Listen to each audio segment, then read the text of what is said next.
ఖమ్మం నగరంలోని ప్రభుత్వ మహిళా డిగ్రీ కళాశాల ప్రాంగణం నేడు కోలాహలంగా మారింది. విద్యార్థినుల కేరింతలు, సాంస్కృతిక ప్రదర్శనల మధ్య కళాశాల వార్షికోత్సవ వేడుకలు అత్యంత వైభవంగా జరిగాయి. కళాశాల ప్రిన్సిపాల్ డాక్టర్ బానోత్ రెడ్డి అధ్యక్షతన జరిగిన ఈ కార్యక్రమానికి ముఖ్య అతిథిగా ఖమ్మం జిల్లా అటవీ శాఖ అధికారి డిఎఫ్ఓ సిద్ధార్థ్ విక్రమ్ సింగ్ గారు విచ్చేసి జ్యోతి ప్రజ్వలనతో వేడుకలను ప్రారంభించారు.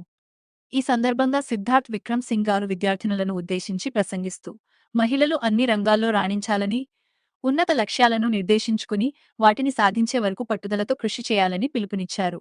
పర్యావరణ పరిరక్షణలో యువత పాత్రను వివరిస్తూ ఆయన చేసిన మోటివేషనల్ స్పీచ్ విద్యార్థినులలో ఎంతో స్ఫూర్తిని నింపింది.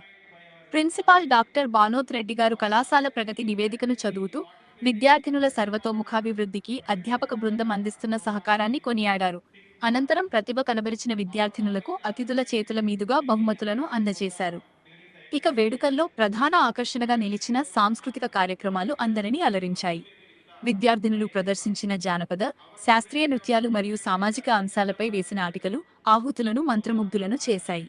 అధ్యాపక బృందం, విద్యార్థినుల తల్లిదండ్రులు పెద్ద ఎత్తున పాల్గొన్న ఈ వార్షికోత్సవం ఒక పండుగ వాతావరణాన్ని తలపించింది.